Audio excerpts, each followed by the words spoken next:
You got the point, right? This has never happened before, period. Bonkers. And yet interest rates still remain extremely high.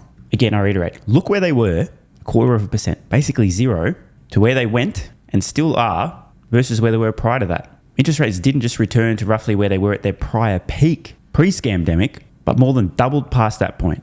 And they're still astronomical.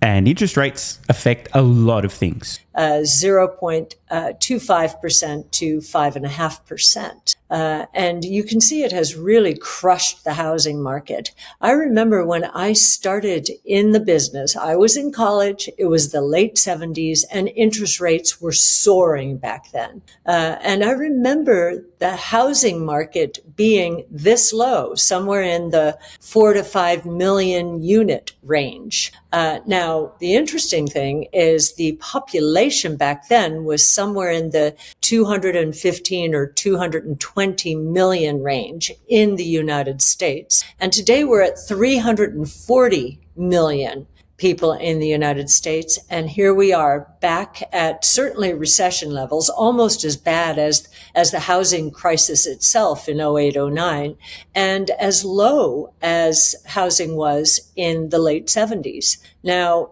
I think what's going to happen here, and you'll notice that President Trump has been focused on housing. In the last few days, he has said he's going to do a lot about housing affordability in the next year or so. And I think that's in response to the elections in New York, New Jersey, and Virginia, which were all about affordability. And so last night, the president announced that he would get his representatives to buy $200 billion of mortgage bonds, which increasing the demand for mortgage bonds should drive the interest rate down, or at least that's what he thinks. Now, $200 billion is... So let's just say, hypothetically, this is effective. Interest rates do go down. Housing becomes more affordable. Many other things also become more affordable. Rates don't just affect people's mortgages. Many big ticket items and even everyday groceries, items like that as well, also become more affordable. Two things happen.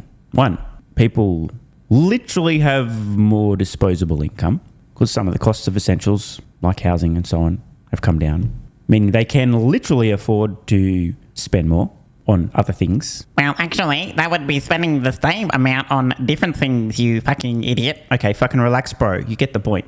They can redirect some of the money they were spending that they're now saving on housing and other basics into other expenditures.